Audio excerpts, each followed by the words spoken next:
Hey friends, how you doing? Bill here. What a great picture. Brad and the guys down there in St. Pete this weekend. Let me shift this around a tad. Hang on a second. There it is. Beautiful. Hey guys, let's see.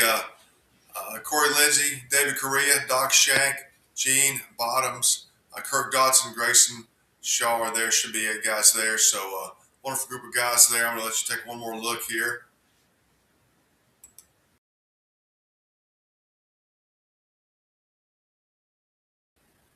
And down there getting after 250,000 people all weekend in in St. Petersburg, Florida. You've probably heard me say many times, St. Pete is a good city for ministry. It's one of those cities.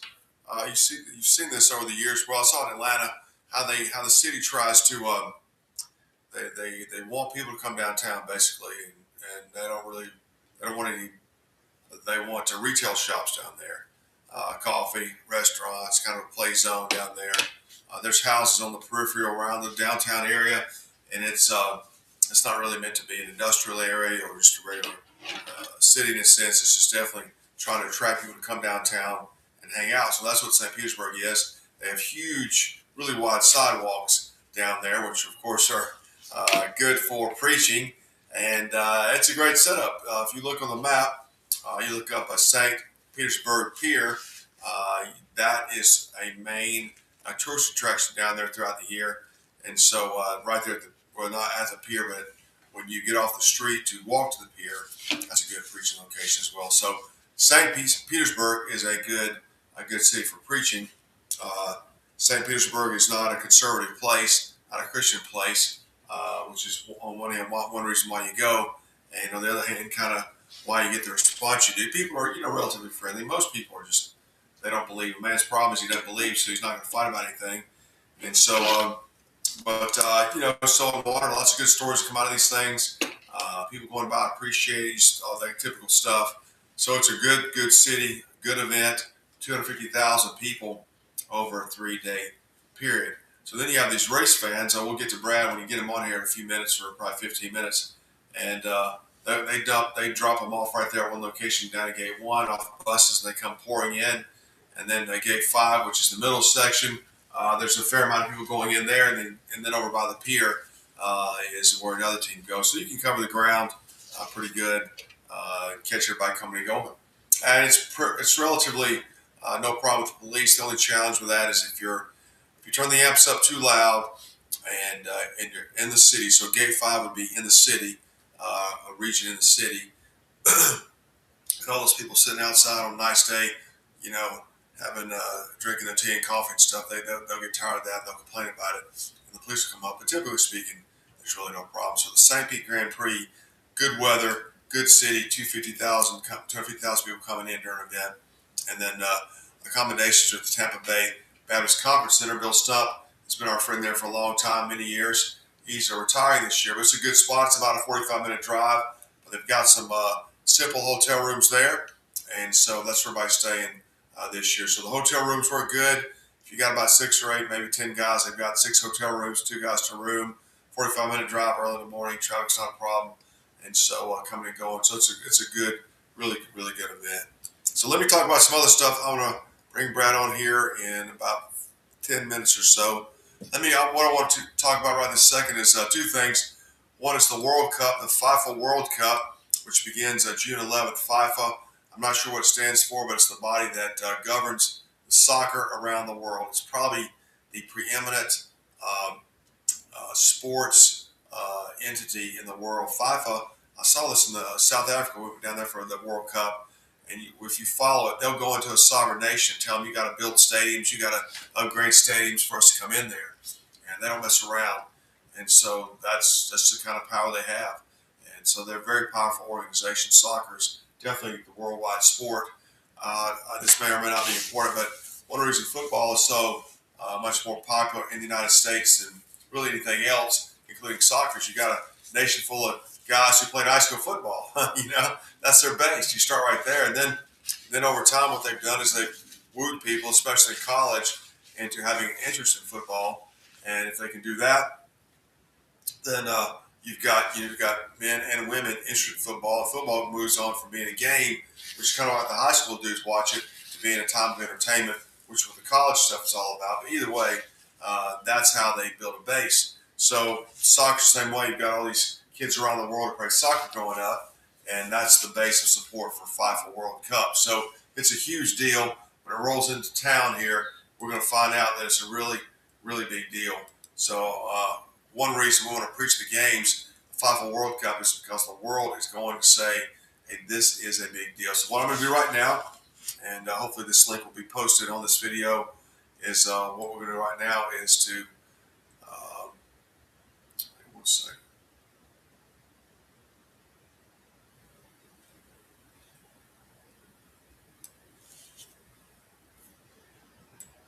There it is. What we're going to do right now is go through the list and see if you live near one of the host cities. So they are about 1, 2, 3, 4, 5, 6, 7, 8, 11, 12, 13, 14, 15, 16 stadiums.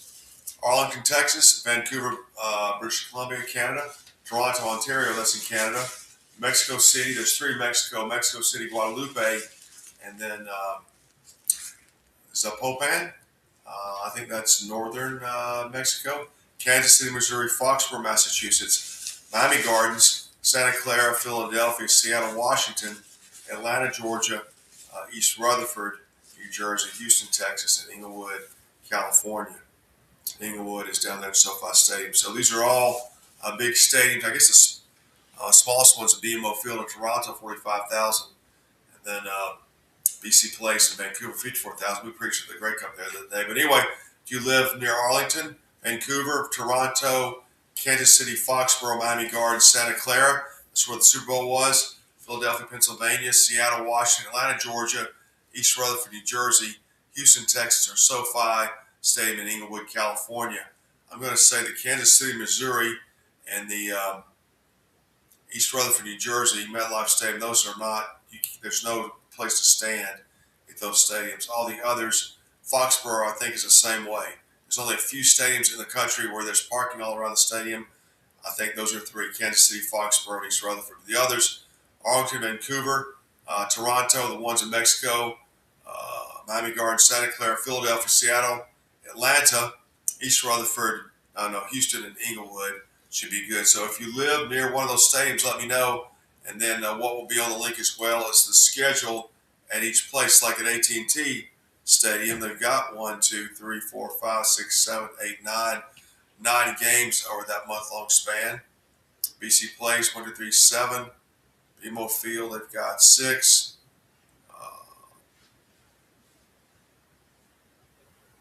Hard Rock, they've got 1, 2, 3, 7. Levi's, they've got 6. Lincoln Financial, Philadelphia, 6. Lumen Field in Seattle, 6. Mercedes-Benz Stadium, 1, 2, 3, 4, 5, 6, 8. NRG in Houston, 7. SoFi, 3, 6, 8. So I think the championship game is in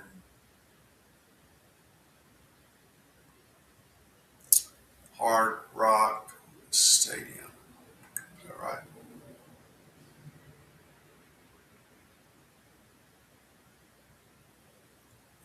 Let's look at this while we're sitting here for a second.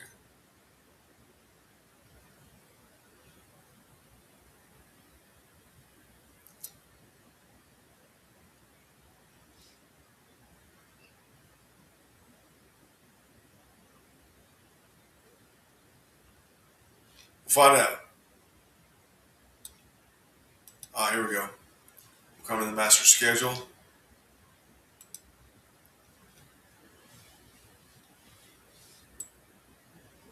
Cool, there we go. So zero on this map. Yeah, Miami, let's see. The championship is in New Jersey. The semifinals are in Miami.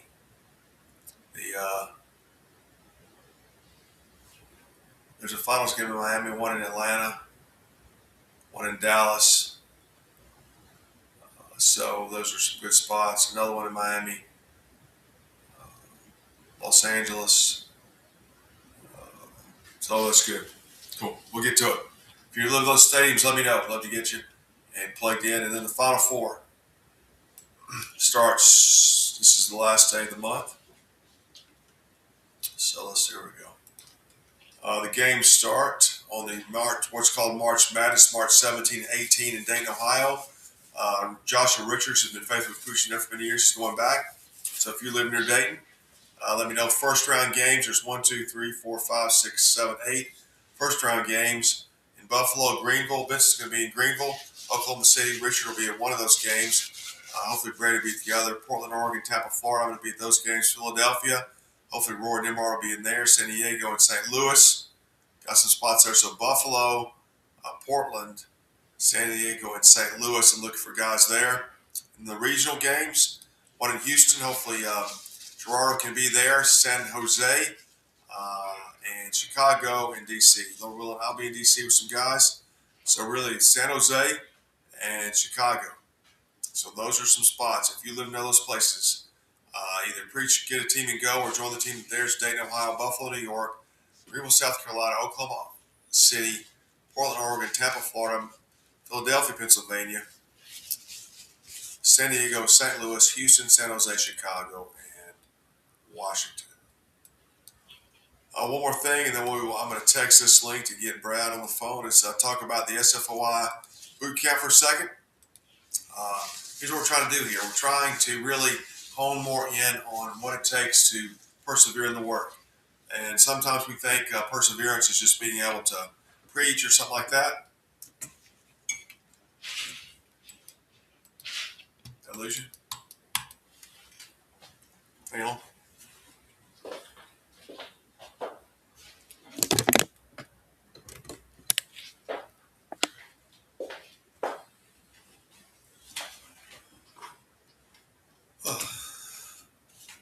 But what really, and that's true, but what you have to do is you have to have a sort of a physical, spiritual, and biblical foundation, and then build on that. So that's what the boot camp's about. We're going to do physical work, spiritual work, which is praying. We're not just going to talk about it. We're going to do it at least an hour, maybe 2 a day, getting on your knees and stuff like that, really getting after it. Not in a group way, but you're going to go up by yourself and pray. We're going to talk about it. You're going to practice it. You come in on Monday, you're going to leave on Friday. You're going to be ready to go home and pray, get on your knees and pray, cry to the Lord. And then you're going to come in on Monday, start working out, do some exercise with someone local. They're going to teach exercise you can do at home to stay in physical shape.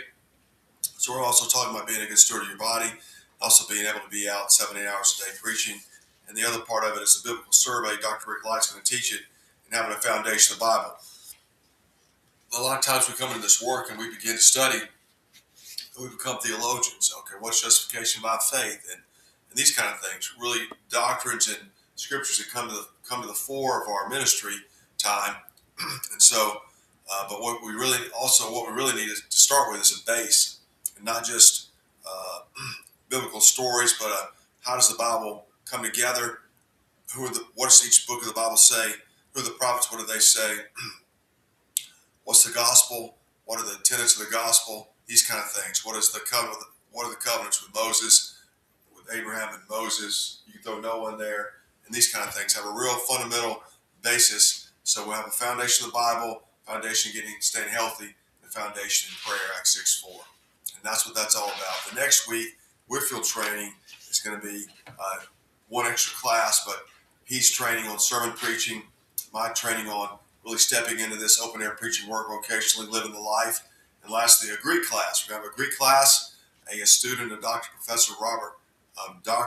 Robert Plummer, professor at Southern Seminary. He's coming down, and he's going to teach a Greek intensive for those days, and it'll be good. Have a basic fundamental understanding of Greek when you're done on Friday. We will definitely talk about that, but that should be a fun time. I'm going to send this to Brad, so we get him on there.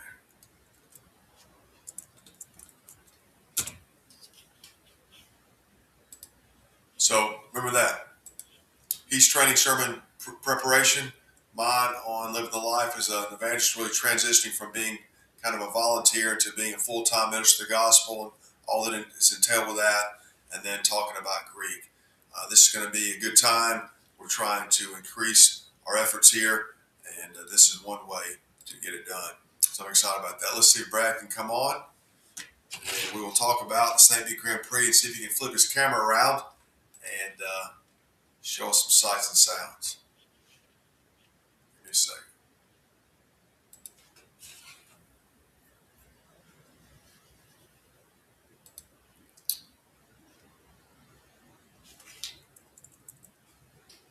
I will give it a minute.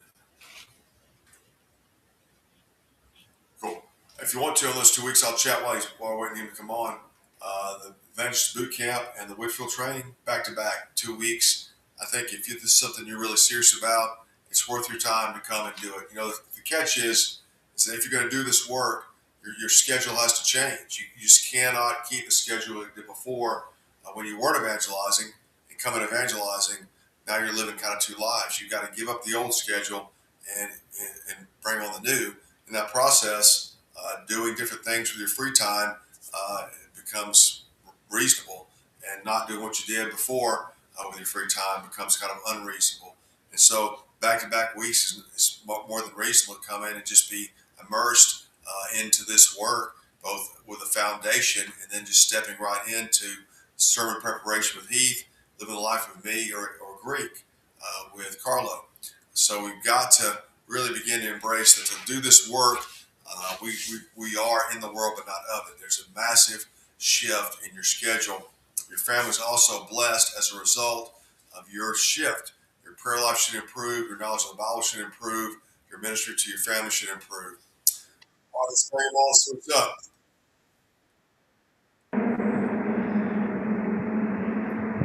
Can you hear me, Bill? Brad, how you doing? All right, brother. Can you hear me? Yes. Give us an update. How's the day going so far? Going well. We're just really getting started pretty good. Okay. How the crowds rolling in? Yeah. Okay. Well, cool. Well, flip your phone around. Yeah, that's gate 5, isn't it? It is. You hit that button that flips it around. You know what I mean? Flips the Oh, screen you're around. doing that? Okay.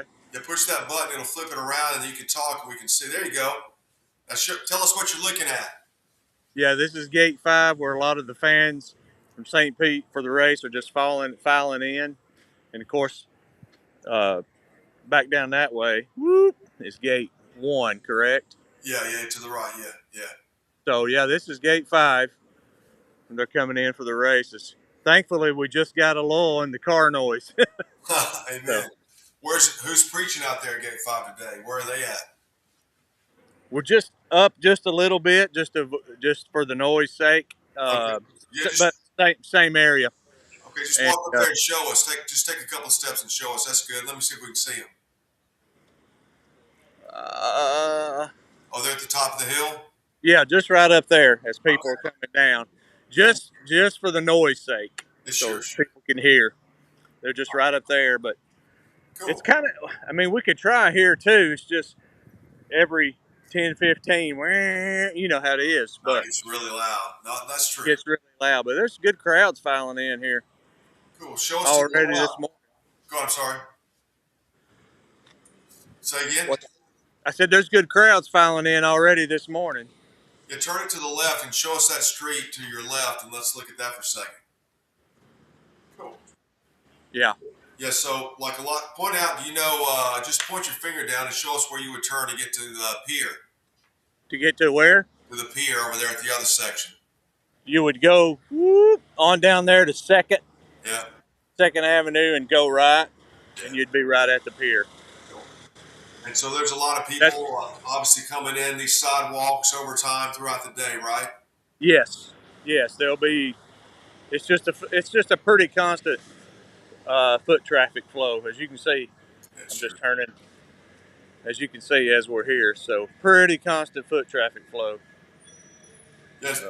Yeah, it's pretty amazing. Like the track is really right there on the other side of that tent. I mean, And then isn't it? right. Yeah. And then there's the water. Yeah, that's it right there. Yeah. Yeah. I mean, it is a street race, so that's pretty cool. How was yesterday? Give us some detail. Oh, it was great. We were at where we at now? This is gate 5, correct? Yep. I mean gate 1. So yesterday we was at Gate 5, and another corner just up University Way, Okay. and went really, really, really well. Cool. So Did y'all break into 3 teams yesterday? two, we Two. did two teams. Yeah, Okay. we may try to do three today, Gotcha. but two for sure. Did If the pier's not busy, they're going to come on down to the gate, okay. the Cool. other gate. Cool. So Well, cool. Yeah. Hold it right there and just point. Hold it right to the right, like you just had it. Go back a little bit further. Yeah, right there, straight ahead is really the other gate. up, What about 200 yards down that way? Would you say it's that close, or yeah, it's about 3 to 4 blocks yeah, about a 10-minute down walk from there? Yeah, down that way. exactly.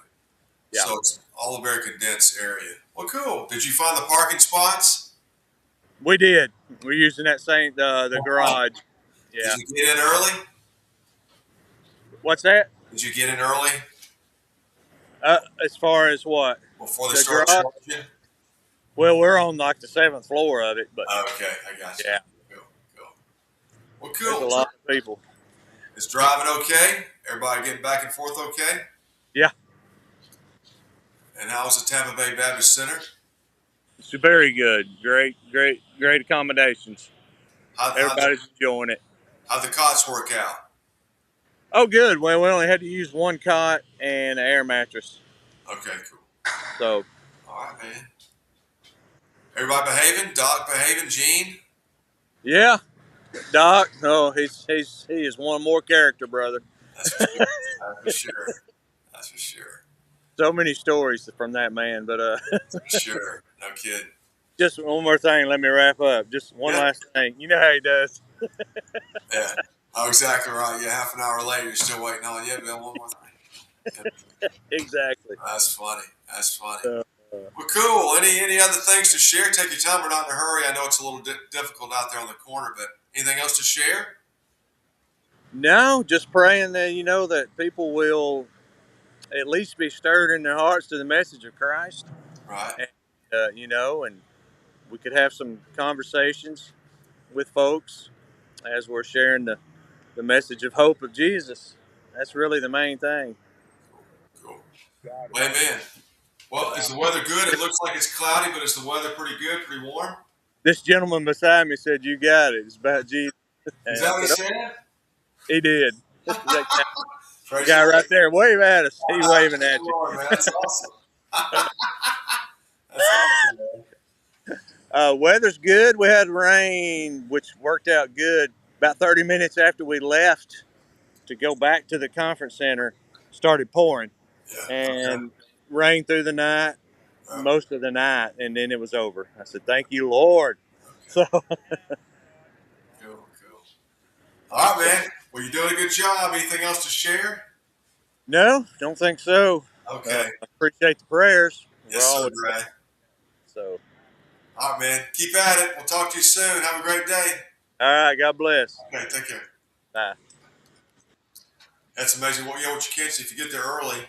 We're a little past early, but there's a big crowd that gathers there at the gate. So you come down that corner where Brad was standing, and you preach to those people waiting to go in. I think that's like 7:30, 7:45, 8 o'clock, something like that.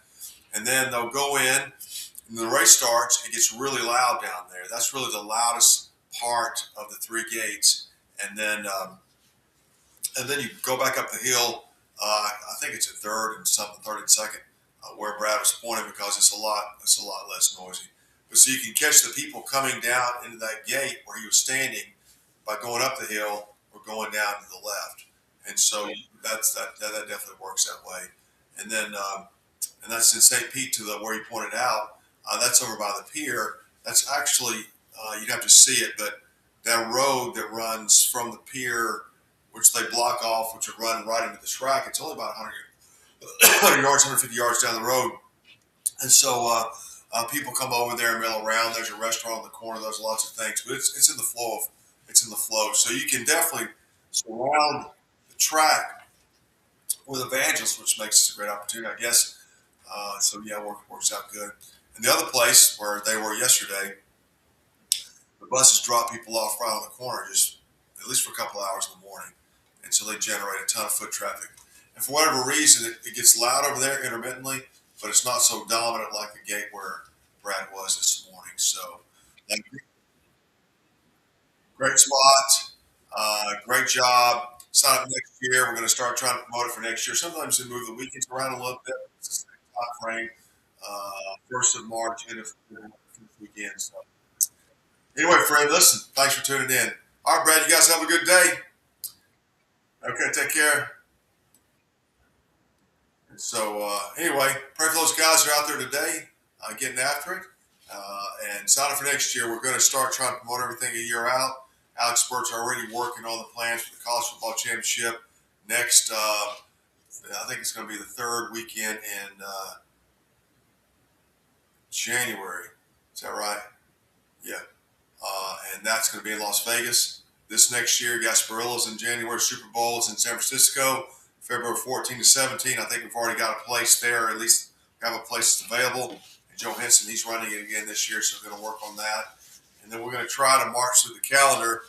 There's 37 events this year we're doing, Lord willing, and going to march through the calendar and try to promote them when we get there, and then start immediately getting the dates in your calendar, Lord willing, for next year. So next year, St. Pete Grand Prix, Lord willing, Brad will lead it again and get down there. I think, honestly, looking at today, there's 8 guys down there, but you could, if you had 4 teams of 9, 4 teams of 3, you could cover all 4 of the primary spots, and that would be sufficient.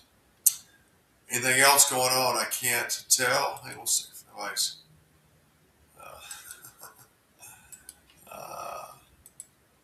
anyway, I think that's it today, friends.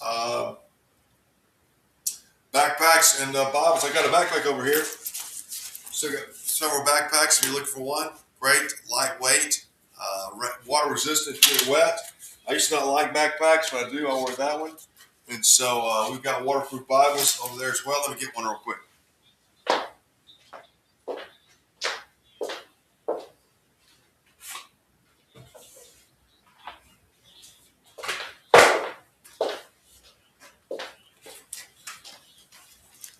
Waterproof Bible, if you've never seen it, the pages are vinyl, and so it can get wet, but the words don't run, and it doesn't stay wet. It absorbs a little bit of the water, but it'll dry out. Unlike your quote sunny Bible with those really thin pages, when it gets wet, it'll tear. This doesn't do that. It's made to be outside. It was really created. That's why it has this cover to it to be taken on camping trips. And so imagine being out in the rain around a fire, fishing, whatnot, on a camping trip. And that's what it's designed to do. So it's a perfect book Bible for us. We got ESV and a KJV, and then we also have a cover for it, so it doesn't look like what is that guy holding? Put the cover on it, and it looks like we're rolling a Bible, tassels, and everything. So these are on the store link. Hopefully, I'll get that on this video where you see it. So backpacks, Bibles. We want to help you get out there and preach, my friends. If you got any questions, let me know. 423-724-7500, or communicate with me through one of these social media outlets. Hey, friends, thanks for tuning in. Remember to pray for Brad and the guys. Take care.